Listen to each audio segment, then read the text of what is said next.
I told you there are some infirmities you cannot see, but they are developing for future. If our grandparents knew that those altars they were raising by their covenant will affect their generation, I don't think they will do it. It's even stronger now than their own time. Some of our fathers lasted almost 200, but we are finding it difficult to last 120. A young boy had a dream. They gave him age of 62 years. Say no go cross him. While he's not even up to 50 years, they have given him the years he was going to live. And I was telling me yesterday, it depends on you to decide if I will cross 62 or not. Now that age that was given to him that he will not cross, there is something about him crossing the age that will affect his own generation. Satan have waged war at that particular time and say you can't cross that 62. That is one thing your foundation does to you. There are a set of people every night you must have a wet dream. I want to explain it to you. They want to make you more weak, low. Refuse to be weak. If you look at it, when that wet dream is repeated, there is a rate your spiritual life is growing. Your spiritual life is growing, and when they see that is growing, they will use that thing to come. They will they pull it down. A faulty foundation will always want you becoming prayerless, and one of the things they will give to you is the things of the world. That's why you see a girl that knew that something is wrong in the father's house. He enjoys club. I say, let me go, let me stop thinking. That is where my joy will come from. They will give her club, and while she's servicing them with the club, they are giving her sorrow. I'm talking about the voice. The day God speaks to you, something enters, something leaves, because the voice of God is a mover. I told you 2018 or 2019, preparing for crossover night. But when I look at people in affliction, sometimes God allow we pass through affliction to educate you on how to come out of affliction, and it was like a hammer hits my head. Me, your pastor, I told you I wanted to admit myself in the hospital. I was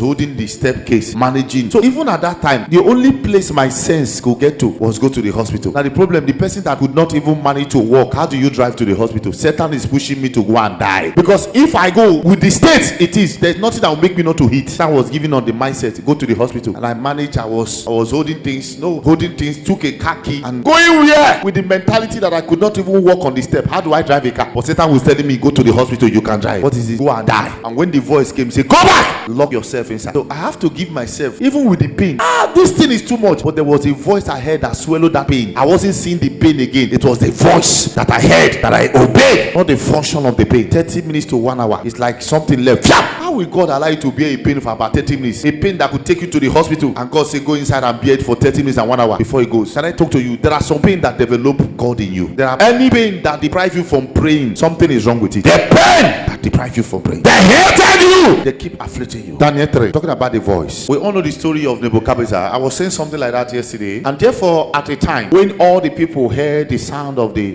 flutes, harps, sack flutes, blazers, and all kinds of musics, all the people of the nations and the language fell down and worshipped the golden image that Nebuchadnezzar the king have set up. Verse 8. Wherefore at that time certain Chaldeans came near and accused the Jews. Yes, verse 9. And they speak and said to the king, O Nebuchadnezzar, O king, live forever. Verse 10. Thou king hast made a decree that everyone that shall hear the sound of all this music shall bow to the golden image. Verse 11. And whose falleth down and worship, that he should be cast into the midst of fire. Look at it. Do you know one thing Satan will do to you? You say, I'm not bound down to the idols of my father's house. I am not doing the pattern of my father's house. I'm a Christian. But there is a voice that can make you bow to them, even you not worshiping with them in their own altar. I want to teach you something today. Even why you see a lot of Christians dancing a worldly song, you are bound to an image. My father's house that I banned today is still coming back in my life. There is a voice you are obeying. This man here made an altar and said, when you hear the sound, not my voice, when you hear the sound, at the moment they play the sound of the music, everyone, every language, every nation, every community must bow. Do you know that we have a serpent voice that some of you are obeying here? When you look at our young girls of this generation, the way they twist their body, originally you don't need to tell me that a serpent is inside of you. What will make you, because when you are saying they have anointed me, I have prayed, why this happen? It can happen because there is a voice you are still obeying.